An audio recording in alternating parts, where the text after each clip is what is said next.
Welcome back to my podcast. You are more. I'm your host, Amy. Boy, we have an exciting episode today. Don't hang up, don't click, don't turn it off.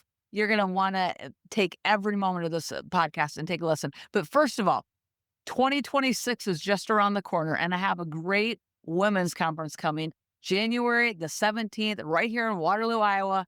If you live out of the area, book a flight. You're going to want to be here. It's going to be a transformational day. You're going to leave inspired, but you're also going to leave with the tactical and the practical to know exactly how to navigate and to move forward in your purpose to become all that you're supposed to become on this earth. So I hope to see you there. Go visit my site, youaremore.com, register, grab your ticket, grab a table, grab a friend, and we hope to see you there. Now, back to this lady. I'm super excited to have, I love this girl. I don't even know what to call you because you're just so dear to my heart. But move was Miah Youngblut. I met her. I bumped into her a couple years ago. My sister said, "Hey, Amy, you should check out this Pilates girl." I'm like, "Oh, Pilates is just for whatever." I didn't have a lot of interest in Pilates, Yeah. right? But I met Miah, and have you ever met those people that have like the it factor? Like literally, you know that they're born to do something pretty significant, and when you're around them, you can feel it, and they have hustle. And so today, Miah started off doing Pilates, in a small 126 square foot office, from morning up until sundown, doing Pilates, grinding it out. And this girl has built a phenomenal brand. If you're from the Cedar Valley, everybody knows Move with Miah. She's got great branding. She's got great online courses. She's done online courses out in where, California? Texas. In Texas. Okay. Yeah. But she's a girl on a mission. And she's also a girl that is committed to her craft to mastery. And so this morning we were actually having a session, and I'm like, "Hey, Miah, you and I are both in the human development business.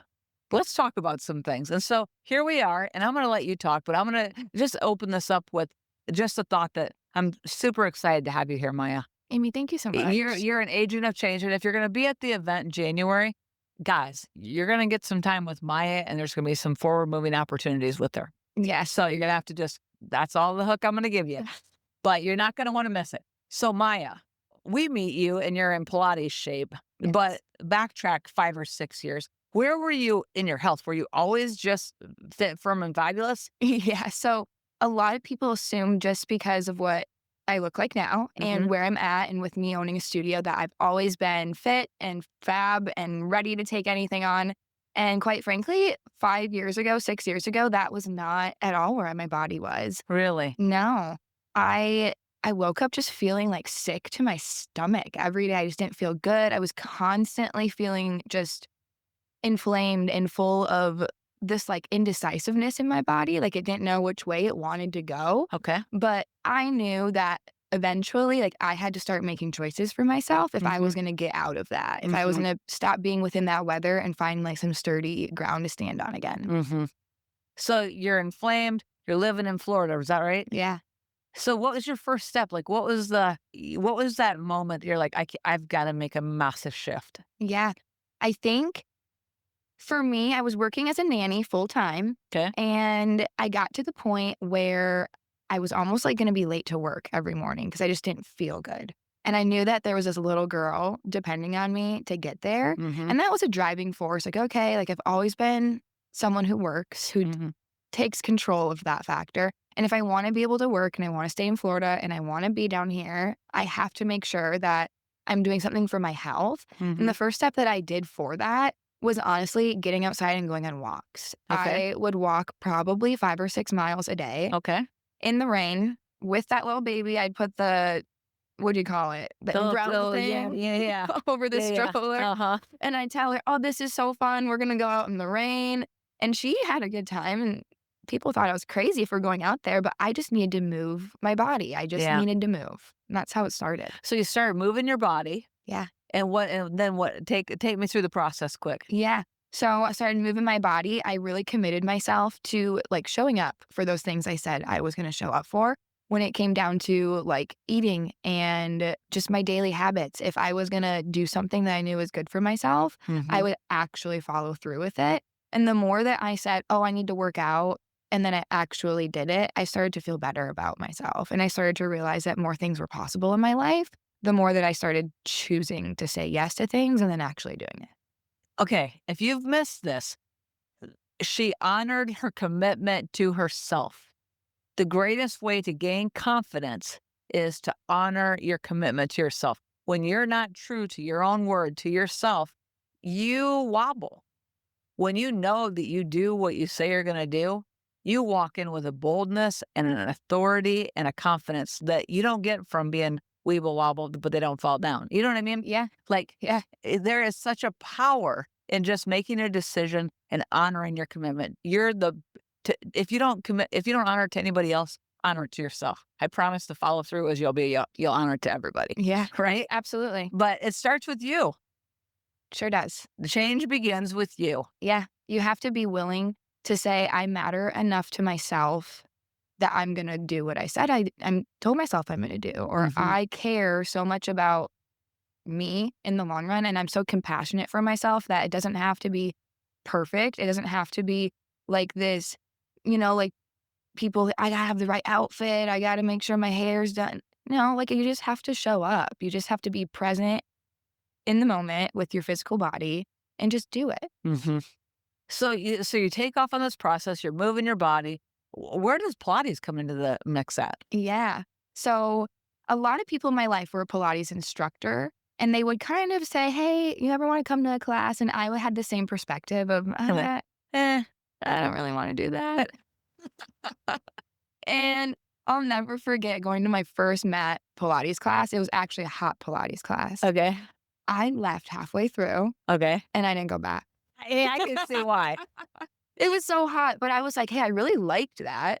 Like the movement. I have to try that again, maybe not like in 110 degrees, whatever it Yeah, yeah, is. yeah. So I tried it again at my own pace. I found like a virtual class while the baby I was nannying was sleeping and rolled my mat out and just was kind of like astonished at not only how challenging it was, but here I was thinking, okay, I kind of could do this. It's really not for me, but it's going to be easy. And I was challenged so deeply, mentally, physically. And I'm someone that doesn't like to quit something. So once I told myself I'm going to do this, I just committed myself to it. Mhm. How quickly did you start to see transformation? I think within about 6 to 9 months, Mhm. like a full like physical transformation. And I mean, when I hit my training, I would be doing 40 hours of Pilates a week for a couple weeks at a time to get all my hours in. That doesn't mean I'm physically doing it all those times, but I'm in the studio for that amount of time, like doing observation hours, practicing my own, or trying to teach someone else. And when you teach, it's kind of physical a little bit Yeah. sometimes. Yeah. So I would say at a normal pace, it probably would have taken me about a year to get Mhm. to where I wanted to be. But Mhm. within 6 to 9 months, I could feel a shift in my body and it was starting to show in just Everything. everything. And everyone around you probably was like, "What the heck? Who Yeah. is this person?" Yeah. What I think is interesting is the time frame. You didn't see results the first day, the first week, the second week, Yeah. the fourth week, the third month. Mhm. Like progress comes so slow Yeah. that this is what we talked about this morning. It comes so slow that you're so tempted if you're just chasing results Yeah. that you don't see enough results quickly that you just quit. Right. Exactly. When the reality, the true game is that you fall in love with the process Mm, and you trust yourself and then you become it, and then the results starts to appear and show up, exactly. right? Yeah. So you've done that. So if you're from the area, you know that Miah has done a lot of events, a lot of collaborations with a lot of female business owners, and she's created I mean, her social media is fantastic. And I have to venture out and think that there's been days that you haven't wanted to post a post, you haven't wanted to take the risk, you have been scared. Tell me what your secret sauce is to moving forward. So I'll tell you a little story. Actually, 2 years ago, when I first opened the studio, I only had one client. Okay. Still on my schedule, ride or die, and one day a week I would see clients. So at that time, Monday through Wednesday, I was up in Wisconsin teaching. So Okay. I'd work all day there. I'd drive here Wednesday night just to see this one appointment on my schedule Thursday. Yeah. And I think like that's kind of where this identity of if I am going to follow through with myself and I Uh-huh. mean it, I think that's where it started to kind of Get build traction. and get some traction was before I really was even truly in the Cedar Valley. Mhm. And I think just in doing that so many times, so many Mhm. weeks in a row for just that Mhm. 1 hour, Mhm. I just realized that if I could do that, Mhm. I could get on the mat and record a video, Mhm. even if I was tired. I could post a video to the void.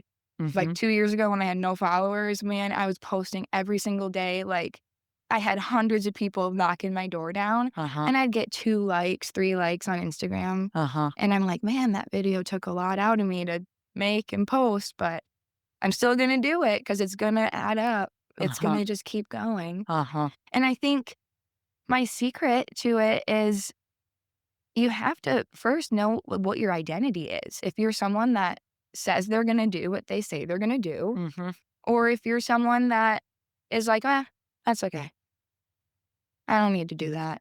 Mhm. I don't need to do it either." Mhm. But I chose to, and I wanna stick with that choice. So I think the secret sauce is your choices and what you choose. Do you know what? So many times I talk about you just have to win the moment and you have to win the hour. Yeah. And all of that is a choosing to think one way or another, Mhm. a choosing to act or not act, right? And choices stack up.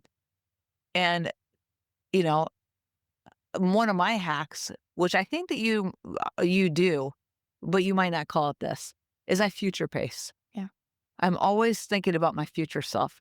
Myself 10 years down the road is going to be glad that I got up and went to Pilates, right? Myself 10 years down the road is going to be glad that every single freaking day I'm drinking celery juice. Yeah. Like there are things that I have to do that I don't necessarily enjoy in the moment. Like celery juice is not my thing in the moment. Like Yeah. that's not what anyone wakes up to want to do in the morning. Yeah. You've done it. Yeah. Like it's Yeah. not what you want to do in the It's a lot morning. of work. It's a lot of work, but the way it makes me feel, the health that it brings to my body, Yeah. like, it's all about a future pacing, Yeah. and it's not sexy. It's not I mean, no one would do it, Right. right? But here's the thing. That's the thing, guys. You're about 1% from living your best life. Like, if you can give it 1% extra effort, you stand head and tall above your competition in any field. That is so true. 1%. If you just give it one little extra, you wanna quit, do one more rep. You wanna not knock on the door, knock on one more. Like, do the one more Ed Milet, just one more every day, Yeah. right? Absolutely. I have seen you power through and create literally a movement. So she's got a Move with Maya brand, but she's literally created a movement. And I'm right on the bandwagon right with her. I'm championing her, cheerleading her, all the way because she's the real deal. And when you meet someone who's the real deal, don't you owe it to them to just be a lifter of them and do whatever you can to create growth around them and create opportunity? You do, right? So Maya, I love you. I appreciate you, but I watch you and I know the gymnastics, the mental gymnastics that you have to walk through. Yeah. So to do what you do. So tell me this. People come into you, they're super motivated. Yeah. They're so excited. "Oh, yeah, Imma look just like Maya." And then let's talk about the path. Yeah. What do you see? I I kinda I knew that I was doing it. I created this really cute studio. Everything's all picture perfect and the arches and this and that. People see that and they're very attracted to, I wanna put on my cute outfit. I wanna get there. I'm so inspired. This is, oh my gosh, I have to get there. Yeah. And then that inspiration goes. Momentarily, it goes, and their schedule gets busy, and then I don't see them again. Uh-huh. Or there's people that come and they know their schedule's busy, and yeah, they can't come this week, but then they come the next week. And I always say the people that sets themselves apart are not the ones that don't come back, they're the ones that always come Mhm. back, no matter what, Mhm. even if they're tired, even if their schedule is busy. Mhm. So I think I just noticed that a lot with the inspirational moments of I have to get there, I have to post the picture. And with my events, I love doing the events, but they like more of the fun part about it than the actual work part about it sometimes. If you ask, I think, anyone what they did in my Pilates class at my last event, they probably won't remember.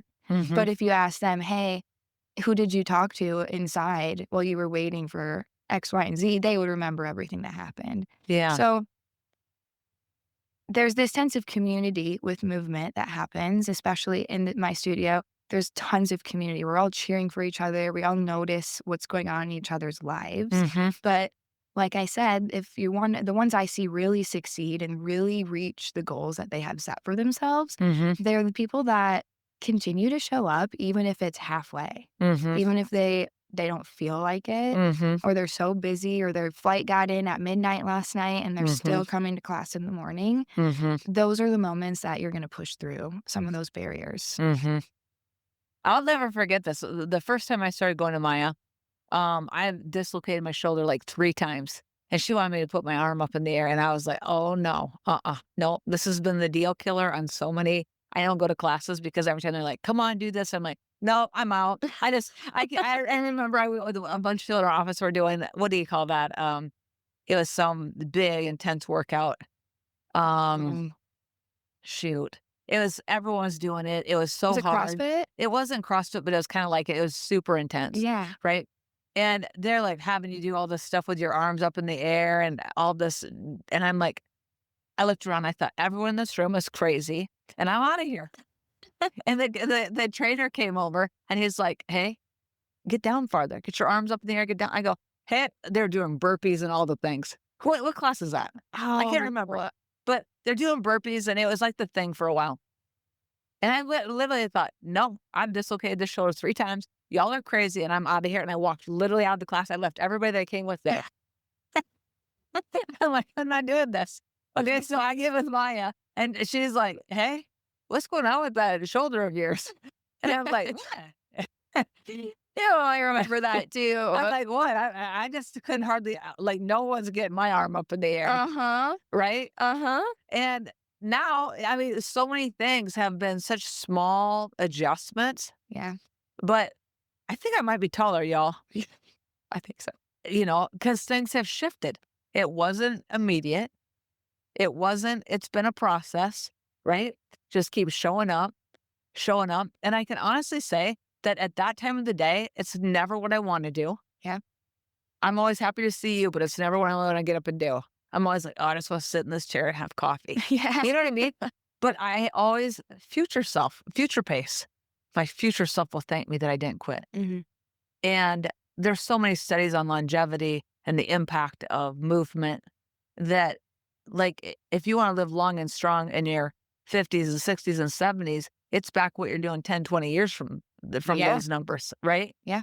And so I'm in the real estate space and I have a team and I wish I could predict who is going to be, you know, the best real estate agent, but I can't. I can't predict it because it's a mental game.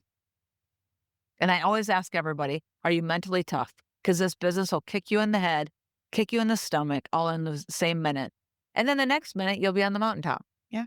One phone call away from a whole new opportunity, and you might have just gotten kicked to the curb 5 minutes earlier. Do you have the pop back factor?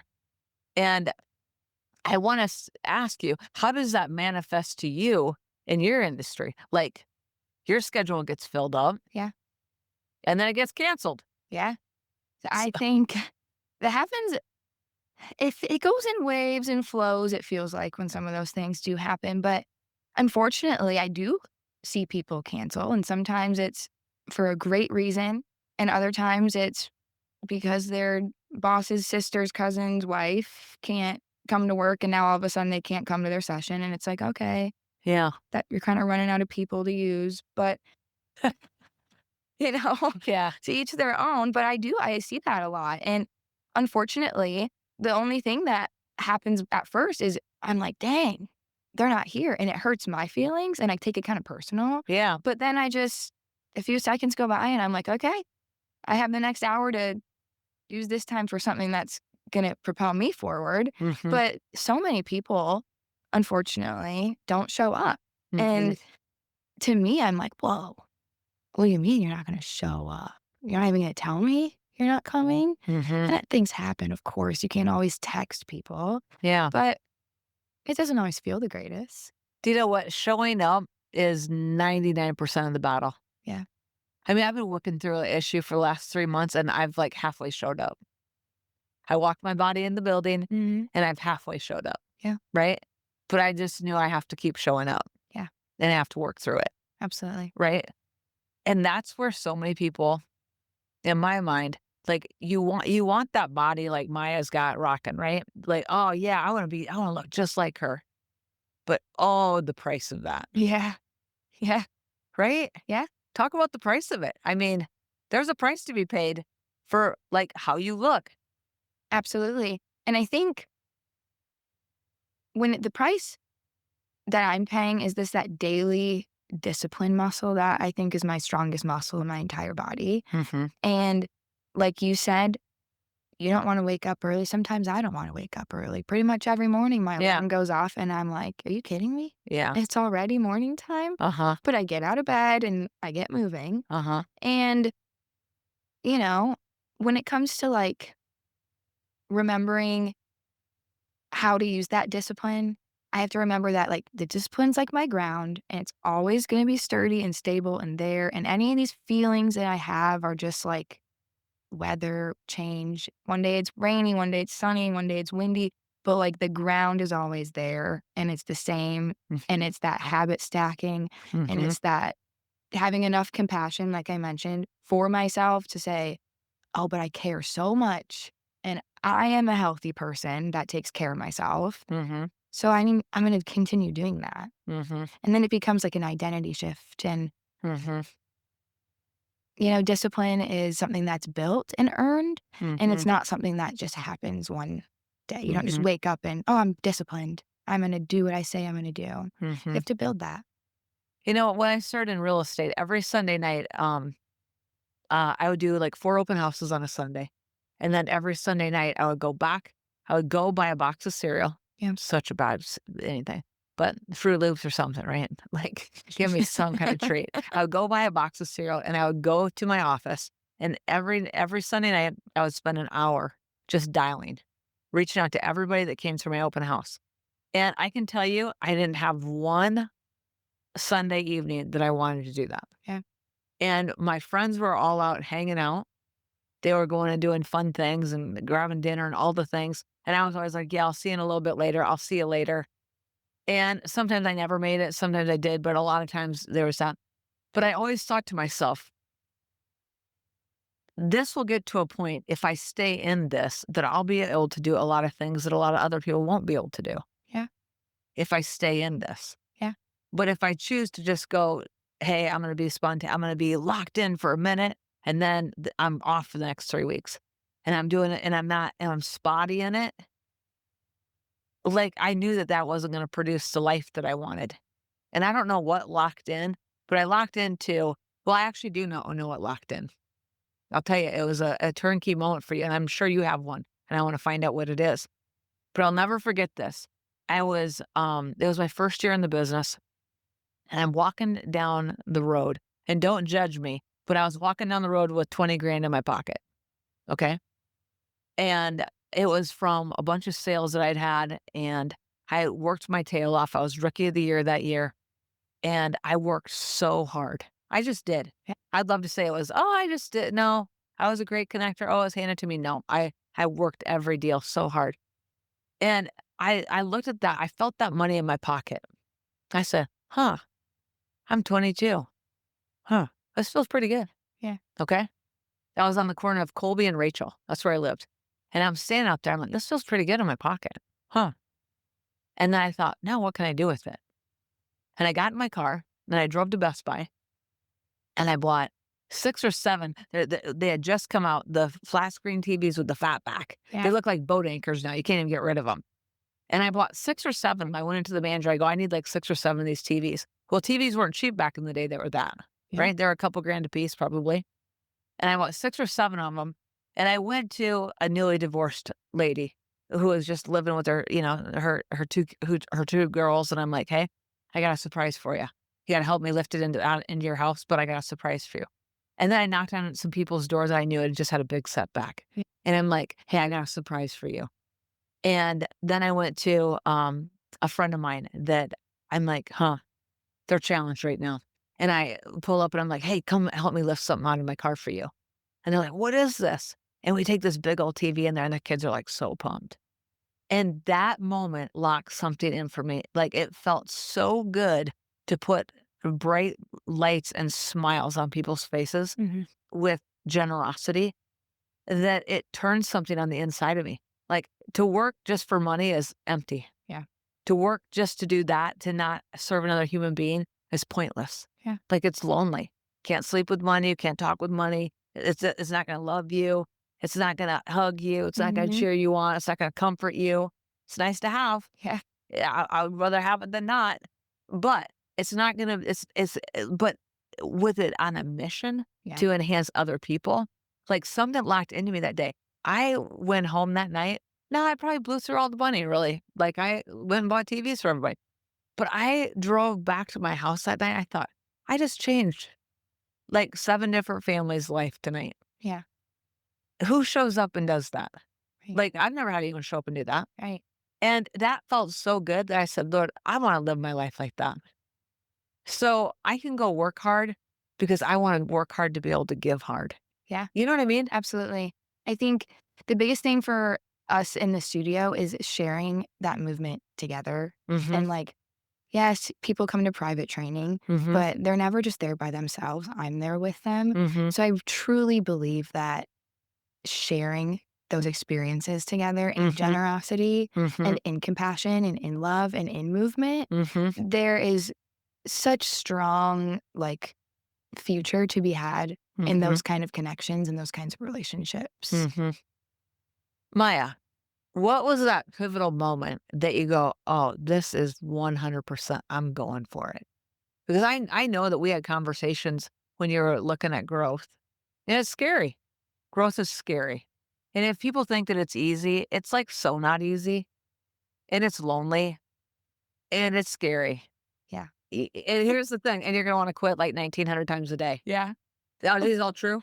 Very true. It's all true. Very true. Guys, I'm 30 years in this career path. Every day I'm like, I show up, "All right, let's go." I don't know what challenges I'm gonna face that day. Some days are fun, some days aren't, but I'm just gonna make them fun anyway, Yeah. right? Yeah. Just keep moving the needle forward. So, Maya, give me that thing on the inside of you that said, "Oh, if I'm seeing this, this is why I'll push forward through fear. I'll push forward through uncertainty because this feels so good." Yeah. I think there was a moment, and we had discussed a little bit when I was trying to find a space, and there was a moment when I had put in an offer on a space. And it wasn't going to plan. And I had found out some other bad news about just some like equipment stuff and studio nitty gritty stuff. And I was sitting there and I just started crying. I'm Yeah. like, this is it. Like, this is it. I'm about to see my last few appointments at the studio over this next few months, and I'm done. But I remember sitting there, and I don't even know if you know this, but so do you remember that first Christmas card that you got from me? Mm-mm. No, it said ho, ho, hold, 1, 2, 3 with the little Pilates girl on it. Okay. All So right. I put that in the mail to you Okay. 3 days before your appointment, your very first appointment with me at the studio. Okay. So I didn't even know if you were gonna like me. Okay. I didn't even know. I had no idea. I didn't know if you were gonna like Pilates. You could have been like, "This girl sucks. I never wanna see her again." But I put that in the mail, and I started just putting faith that, "Okay, I'm gonna put this out there, and they're gonna come. Things are Yeah. just gonna come to me." Yeah. And I put it in the mail. You got the card. Yeah. You're still in my life 2 years later. I Yeah, love you yeah. dearly. Yeah, yeah. And I remember sitting there in that moment, and one of the very first things that came to my mind when there was tears, I might cry now, rolling down my face is I said, "Oh my gosh, I'm never gonna send my clients Christmas cards again." And that Yeah. was, like, really sad for me Yeah. because I grow in such a close way with my clients Yeah. individually, and I watch them truly, like transform their lives. I mean, people who are scared to bring their arms up over their head, who can now almost do a pull up. Like, Yeah. I just watch things in people's lives change so deeply that I knew if I wasn't able to like make that impact, that my purpose was not going to be lived out in this life anymore. Yeah. So, with tears in my eyes, I said to my husband, I'm swiping my card Yeah. and I'm going to put it all on this card. Yeah. And I don't know what that looks like next month, but I'm gonna that's go for it. I'm going for it. And he was like, okay. And I was like, oh, that's it? Like, you're Mhm. not going to push back. You're not going to, well, think about this. He's the logical thinker. I'm the like chronically positive girl. I'm like, everything's going to work out for us. Mhm. And I wasn't sure in that Mhm. moment, but something just made me feel sure that Mhm. if I swiped that card Mhm. and I told myself it was going to work out, just like Mhm. I always kept telling myself, like, this will work out for Mhm. me, Mhm. that it was going to happen. Here's the thing, you could look back on all of your commitments to yourself that you'd already honored Yeah. to give you confidence to move forward in the next push. Yeah. Because you knew, like, I do what I say I'm gonna do when I tell myself I'm gonna do it, I actually do it. Yeah. This is probably gonna work. Yeah. I might be doing it terrified, might be stressful. I'm so proud of you because I know the push it takes. I'll never forget this. I never wanted to own my own real estate company. I was great at sales. That's what I love. I love people. I love going in their homes. I love talking to them. I love being part of their stories. I love all of that. Now, managing a real estate company and being the owner of a real estate company, I had no interest. But I got to a point where I couldn't, I was pushing on the ceiling of growth and I was getting so boxed in Yeah. that I couldn't, I was either going to grow and be terrified and not really want to do it, but kind of like it's just time, or I was going to just shut down and like I would go backwards. And part of that process was, just shortly after I got into my building, like we literally, we had a lot of growth and I outgrew the building that I bought that was my safe zone building. Yeah. And I started looking at the opportunity to get a different space. And I love creative spaces. And I think it's important the environment you're in. And I wanted to create something that was different than what the Cedar Valley would naturally have. So my office space looks a lot like what you would see in a big city, and it rivals any great studio in the country, right? And I'm proud of that. But I got to a point where the numbers came in and they terrified me to build the space. Yeah. And I went back home and I said, Steve, I think these numbers are too big. They came in like 1.5 times the amount that I was really willing to spend. And he looked at me and he goes, hey, you got to do this. Yeah. Because if you don't move forward and grow, this is all gonna go away. Because 'cause you're gonna be bored and, like, growth and pushing the limits, like, as stressful as it is, you're never more fully alive than when you're in growth mode. Yeah. Are you? No, that's so true. So Like, true. you can play the safe zones, Yeah. but boy, the safe zones are a snooze fest. Oh, yeah. Oh, boring. Boring. I mean, I don't know, maybe we're, like, cortisol junkies, I don't Yeah. know. I don't know, but I'm like, the safe zone, the play it safe, the predictable, all the things, well, that is a natural human tendency to want safety and surety and all the things. Yeah. That's not where growth and life and opportunity and potential ever are expanded. I totally agree with that. I think as well as like allowing yourself to be vulnerable in that moment Mhm, and you were able to connect with people on such a deeper level mhm. instead of just kind of staying in the surface level, like, "Ah, I don't want to get too far into it. I'm okay." It's like, no, if someone asks how you are, hey, I'm having a great day. Yeah, Instead of, oh, I'm all right. yeah, If you're not having a good day, yeah, today's really tough. yeah, But if you're going to ask someone that question, how are you? It's yeah, you answer with intention. yeah. And I think you can use that intention with like your own responses and the questions that you ask yourself and how you Uh-huh, can shift uh-huh. that perspective. Yeah. Guys, I don't know if you have, met Maya or not, but you're gonna wanna meet her, so be there January 16th. She's gonna be doing a session, she's gonna be launching some programs. I'm not gonna put words in her mouth, I'm just giving you just we've got some things in the works. I know she does, because she's always pushing forward for growth. And so, I hope that this gives you just an inkling of, "Hey, you know what? If she can do it, I can do it too." That's really the intention. If she and I can do things, you can do it too. If we can start things, and push forward and feel all the fear, feel all the, are they going to reject me? Are they going to like it? Are they not going to like it? Are they going to move away from me? Are they going to not be with me? All the things, and keep moving. You can do it too, Yes, right? absolutely. Give me one word of advice. What's one little snippet of advice you give to somebody that is like, they're on the verge of taking the leap in growth? Yeah. I think I've never forgot this. And when I was younger, I didn't understand it. My grandpa would always say, if you don't know, find out. Okay. And when I was a kid, I'm like, what does that mean? Find out. Mm-hmm. But now as an adult, I think I look at that on such a deeper level that if I don't know, it's my due diligence to myself to find out. And whether that's a simple question or I don't know what the future is going to be like, I owe it to myself to find out Mm-hmm. and to follow through and walk that path and one foot after the other Mm-hmm. and not just jump off the elevator at floor 10 when I'm trying to go to floor 5,000 Mm-hmm. because it looks nice at floor 10. I'm Mm-hmm. sure it looks great at floor 5,000. Mm-hmm. So if there were one thing, it's coming from my grandpa. If you don't know, find out. Yeah, that's great. If you don't know, find out. Here's the thing, guys. If you've listened to this podcast for any length of time at all, you know my main purpose is to let you know how much purpose you have on your life and that you're on this earth to fulfill a purpose that's just specifically designed for you. So, with all your heart, pursue it, chase after it, feel all the fear, commit to it, work through it, and don't ever quit. And half the battle is just getting started, Yeah. and keep showing up for yourself. So Yes. thank you for listening. If you've enjoyed this episode, like it, give us a 5-star review. I'd love that. Share it out with a friend and check out Move with Miah. Thank- Thanks for being here. Thanks so much, Amy. See you.